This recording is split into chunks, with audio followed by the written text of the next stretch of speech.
بسم الله الرحمن الرحيم. أعزائي المشاهدين، مشاهدين قناة حوار بلدنا، أهلا بيكم في حلقة جديدة من برنامجنا حوار اليوم مع فاطمة أمين. النهاردة هنتكلم عن الحديث العالم، عن العدوان الغاشم، عن العدوان الإسرائيلي على غزة وسقوط العديد من الضحايا ومن النساء والأطفال، الآلاف بشكل غاشم وشكل مش قادرين نوصف مدى بشاعة هذا العدوان على تحت مسمع ومرأى العالم. يسعدنا اليوم أن نناقش هذا الملف مع شخصية سياسية، مع الأستاذ شريف لطفي، مساعد رئيس حزب التحرير المصري. أهلا بحضرتك يا فندم. أهلا بحضرتك يا فندم. أهلا بك. النهارده أستاذ شريف عايزين نتكلم عن القضية الفلسطينية وعن العدوان الإسرائيلي على غزة. حضرتك شايف إن ده كان معمول حسابه؟ هل كانوا متوقعين ان في حاجه تحصل شكل كده علشان يقوموا بكل اهدافهم ويستولوا على غزه؟ حضرتك شايف ان ده كان في توقعاتهم ان يحدث ذلك يوم 7 اكتوبر؟ بسم الله الرحمن الرحيم. اسمحي لي وانا ارحب بحضرتك وارحب بقناه حوار بلدنا والبرنامج المتميز بتاع حضرتك حوار اليوم، وتحيه طبعا لحضرتك وتحيه لجميع اسره البرنامج. لو حبينا نتكلم بس عن الموضوع ده، يعني اسمحي لي انا يعني لا اتبنى بشكل كلي ان الاحتلال الاسرائيلي كان عنده علم او كان متوقع حاجه زي كده. ليه؟ لكذا سبب. اولا في ضحايا كتير قوي من الجانب الاسرائيلي.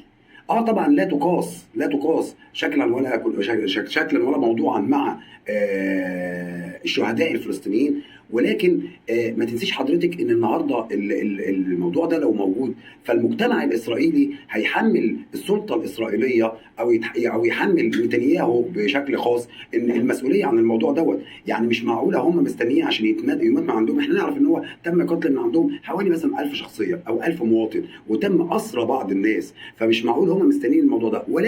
ولكن هقول لحضرتك حاجه، هم ممكن يكونوا بالمصطلح البلدي ركبوا الموجه، بمعنى هي حصلت وهم ركبوا الموجه. بمعنى ايه بقى؟ خلاص احنا عندنا كل ما يحصل، احنا عندنا قتل عندنا واحد هناخد من عنده 1000. ده اللي حصل. لكن هم كانوا عارفين ان الموضوع ده من المقاومه هيحصل بكده. لا، ما ينفعش، لان المقاومه وصلت للعمق الاسرائيلي. بس هم كانوا قادرين يتصدوا لا طبعا، لا. مين قال؟ لو احنا قدرنا نقول ما هو حصل بس بعد ايه بقى؟ هم كانوا حابين ان هم يطلعوا ضحايا، كانوا يعني عايزين يفضلوا ان هم كانوا انا مع حضرتك ان هم عايزين كده. ولكن في حاجه، انا هقول لك حاجه بس. احنا بمناسبه ان احنا في شهر اكتوبر، احنا في شهر اكتوبر، شهر المصري بتاع 6 اكتوبر، صح؟ طيب حضرتك نتذكر مع بعض نصر مصر على اسرائيل في اكتوبر كان اول حاجه فيه واهم حاجه فيه ايه؟ هم اتعلموا الدرس. اتعلموا درس ايه؟ هم اتعلموا الدرس ان هم زادوا قوتهم وزادوا ومحتلين مفيش نقاش ولا في مجادله ان مفيش تكافؤ عسكري. صح، مفيش تكافؤ عسكري. فين اسرائيل بمعداتها؟ أيوة. او بمعنى اصح بالدعم الاسلحه اللي بيجي من امريكا والمانيا وباقي دول. لكن في هنا عنصر ايه؟ عنصر المفاجاه. النهارده لما انا بقول لحضرتك احنا رجعنا النهارده لنصر اكتوبر سنه 73، كانت اول حاجه اهم عنصر السريه. بس هو في تخطيط ليهم ان هم يستولوا على غزه، وفي تخطيط ليهم ان هم عايزين يدخلوا سيناء. حتى قالوا ان هم عايزين التخطيط موجود، ولكن هم مستنيين الفرصه. دي فرصه. اوكي، دي فرصه، ولكن ما نقدرش نجزم. استغلوها، لكن ما نقدرش نجزم ان هم كانوا عارفين ان ده هيحصل. الله اعلم. في ناس كتيره بتقول ان هم كانوا، او في الله اعلم برضو، ان هم كانوا عايزين حاجه شكل دي عشان يركبوا على الموجه. وليكن في تخطيط ليهم. هم كانوا مستنيين حاجه شكل كده او عمليه عسكريه شكل كده عشان يركبوا الموضوع. ولكن كانوا عارفين ان هيحصل بالطريقه ديت. لا، عايز اقول لسيادتك حاجه مهمه جدا.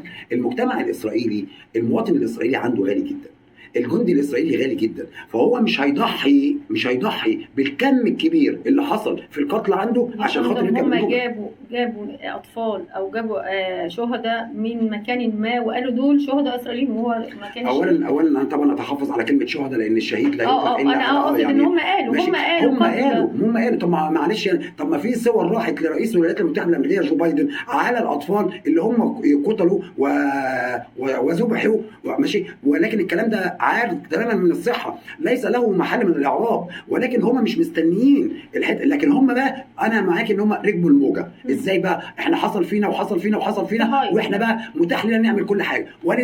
ولذلك انت تلاقي النهارده المجتمع الغربي واقف معاهم دعما بكل حاجه. ده السؤال اللي جاي لحضرتك بقى، راي حضرتك ايه في دعم الدول، في دعم الغرب للاسرائيل، مع انهم هم شايفين ان هم يعني لا خلينا نتفق بس على حاجه مهمه، ان احنا مش النهارده الكلام دوت. اسرائيل هي الفتى المدلل للولايات المتحده الامريكيه. بس انا شفت مظاهرات في اليهود بره في الغرب عاملين. جميل جدا، ده سؤال ممتاز جدا. ليه بقى؟ لان حضرتك اللي بيدعم مش الشعوب، اللي بيدعم الحكام. يعني النهارده جو بايدن جو بايدن النهارده عمل زياره في الفتره السابقه، عمل زياره للاحتلال الاسرائيلي، وهو قال على رؤوس الاشهاد ان احنا ندعم اسرائيل، وبعت لهم حامله طائرات بل 2 حامله طائرات. حضرتك عارف يعني ايه حامله طائرات؟ حامله طائرات ديت يعني جيش كده مصغر.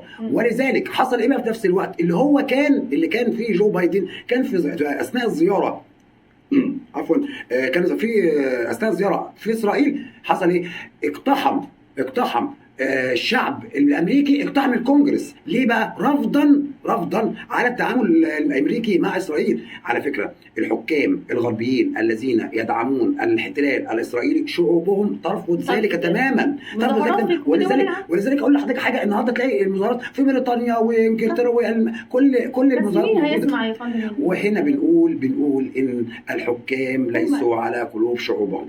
الشعوب رافضه هذا تماما، لان الشعوب شافت. النهارده احنا يا استاذه فاطمه احنا بقينا في زمن السوشيال ميديا، ان الخبر ممكن يوصل في جميع انحاء الكره الارضيه في اقل من ثواني، وممكن يتنفي في ثانيه يعني. وممكن يتنفي في ثانيه. ولكن انا بقول لك الفيديوهات اللي احنا بنشوفها والسيناريوهات اللي احنا بنشوفها اللي بيحصل في غزه، يعني معلش يعني ما فيش اي حد يقدر ينكره، يبقى واهم اللي ينكر الموضوع دوت وعلى الدمار الشامل اللي بيحصل. بس هم برضو عندهم ان هم مظلومين، وهم اتاخدوا على اخوانا، وان هم ما كانوش الكلام دوت هم يقولوا براحتهم. لكن احنا اللي شايفين اتخذت على خوانا ازاي. انت حضرتك اتخذت على اخوانا، واخد بال حضرتك، وبعد كده دمرت مستشفى وهي اساسا ملاذ امن للاطفال. اغلب الضحايا اطفال. النهارده كمان يعني معلش، انا قبل ما اخش مع حضرتك البرنامج لقيت ان في تنبيه من الاحتلال الاسرائيلي على مستشفى، اعتقد مستشفى مش فاكر اسمها، مستشفى ايه، مستشفى في القدس. المستشفى في القدس ديت فيها حوالي لحد امبارح 12,000 واحد رايحين هناك. ليه؟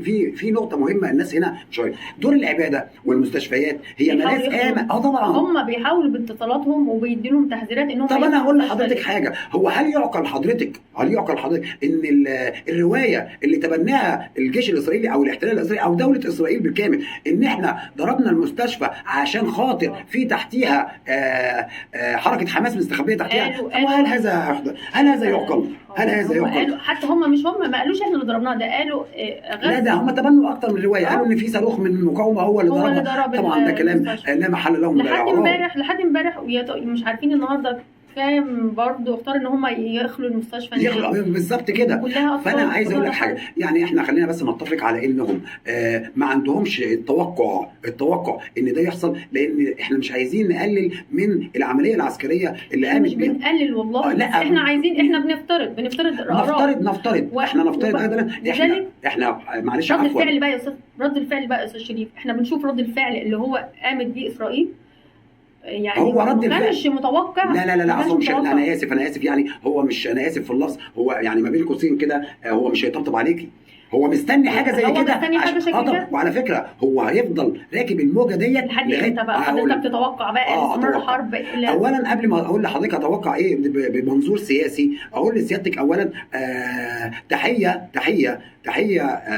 لكل شعوب العالم اللي هم انتفضوا من اجل القضيه الفلسطينيه.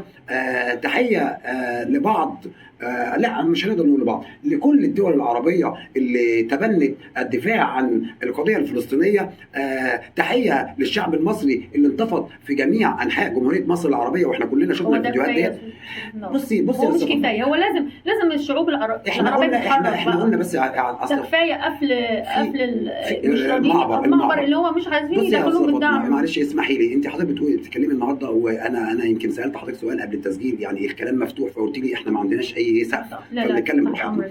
بصي يا استاذ فاطمه، هو حضرتك دلوقتي احنا بنشكر الشعوب على الشكب والادانه، وبنفس الوقت بنحسهم على انهم حضرتك قلت قبل كده شعوب كلام، لكن الحكومه فين؟ لا، الحكومات عندها سيناريوهات ثانيه يا استاذ فاطمه. انت طالبه مني، يعني انت طالبه، معلش انت طالبه مني حضرتك، انت طالبه مني انا كممثل، انا مثلا هفترض جدلا ان انا مواطن مصري، او اعلم ولو شيء بسيط عن القياده السياسيه في مصر. هل حضرتك طالبه مني ان انا النهارده اقوم جهز، اعمل تعبئه، اعمل استدعاء للتعبئه في الجيش، واروح طالع داخل كده؟ لا، الموضوع ده لا، ما ينفعش.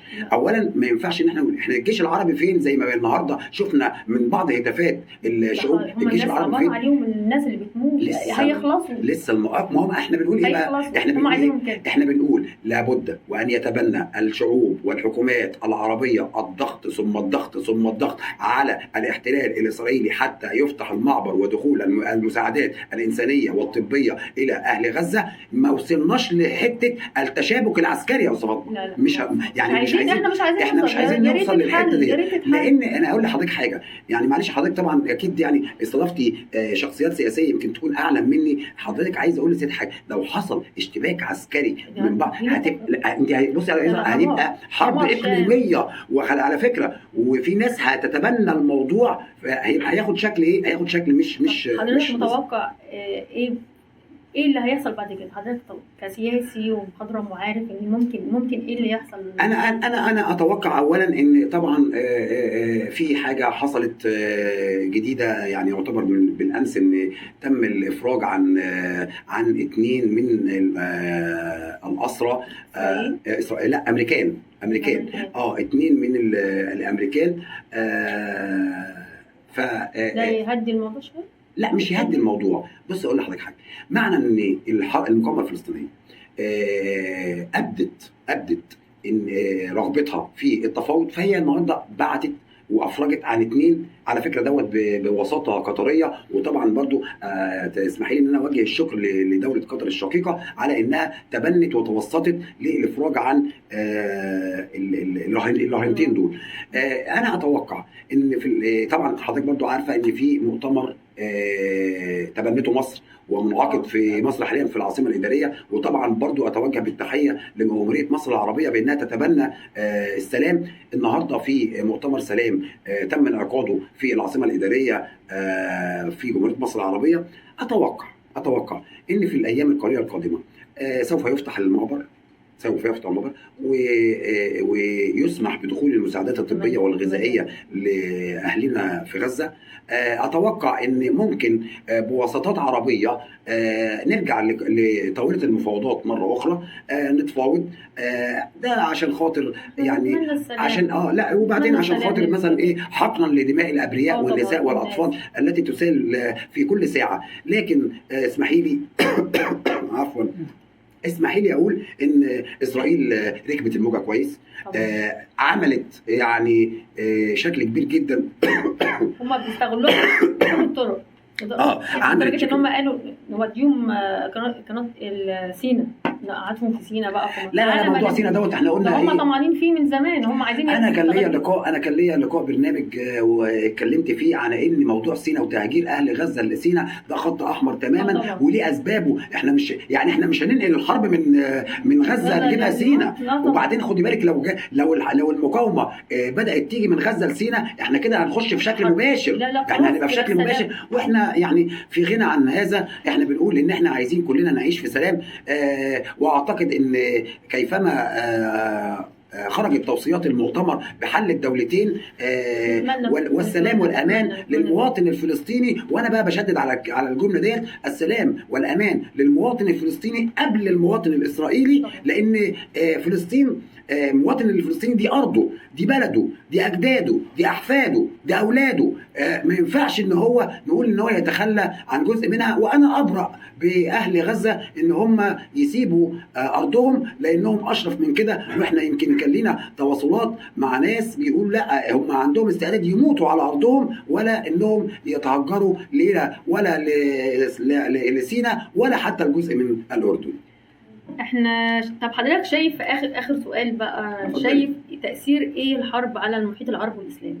هل العرب، احنا كعرب، شعوب العرب كلها ممكن تتأثر بالحرب دي؟ خلينا نقول برضه يا استاذه فاطمه ان اي حرب بتحصل في الاقليم بيتاثر بها بعض الناس، ولكن هو مثلا احنا عندنا دلوقتي العالم كله متاثر تاثير اقتصادي بسبب الحرب الروسيه الاوكرانيه، فالحرب ديت هتاثر بدليل اقول لسياده حضرتك حاجه، يمكن ديت حاجه ما حدش يعرفها او مثلا مش معظم الناس تعرفها. احنا من بدايه الحرب ما حصلت من الاحتلال الاسرائيلي على غزه، اسرائيل اوقفت تصدير الغاز لمصر، ماشي. في تاثير اقتصادي هيحصل، وبعدين في تاثير اكتر من كده. طبعا هيبقى في تاثير، ده غير ان في حاجه حضرتك اقول حاجه، غزه لو فرضنا جدلا ما بين قوسين ان احنا نعيد اعمارها على المظاهر والفيديوهات والصور اللي احنا شفناها، غزه عايزه مليارات من الدولارات حتى تعمر من جديد المستشفيات. فده طبعا هيبقى في تاثير، وبرضو انا اتوقع ان الموضوع اللي حصل دوت هيبقى ليه تاثير بعد كده، حتى لو تمت فيه هدنه، خلي بالك هيبقى هدنه على حذر يعني. وانا اخشى ان يحدث هدنه تسمى الهدوء الذي يسبق العاصفه، فانا اخشى من ذلك. ولكن نداء من خلال برنامج حضرتك المحترم، نداء الى شعوب العالم العربي وحكام العربي وملوك العالم العربي، تأخي الحذر جيدا، والوقوف وقفه رجل واحد من اجل السلام ومن اجل اهلنا في غزه. ولكل حاكم عربي ولكل ملك عربي التحيه لوقوفه بجانب هذه القضيه المدينه. بنشكر حضرتك جدا استاذ شريف لطفي في برنامج النهارده، وان شاء الله لقاء جديد مع حضرتك في حوار اليوم. تحت امرك، انا بتوجه لحضرتك بالشكر وشاكر لهذا اللقاء الشيق، واسمحي لي ان انا يعني ابدي اعجابي بمحاوله حضرتك، وتحيه لحضرتك وتحيه للبرنامج واسره البرنامج. اعزائي المشاهدين، النهارده اتكلمنا بشكل مفسر وواضح مع الاستاذ شريف لطفي على غزه واللي بيحصل فيها والعدوان الاسرائيلي عليها، ونتمنى ان شاء الله ان تقف الحرب بالسلام لاخواتنا في غزه، واحنا كلنا معاهم وقلبنا معاهم، وبندعو الشعوب العربيه كلها بل العالم كله ان هو يقف ايد واحده وقف رجل واحد، وربنا ان شاء الله يكتب لهم النصر، غزه وارض غزه وترجع ليهم. شكرا لكم اعزائي المشاهدين على تواجدكم معنا في حوار اليوم، وان شاء الله يتجدد اللقاء مع ضيف جديد في برنامجنا حوار اليوم. شكرا.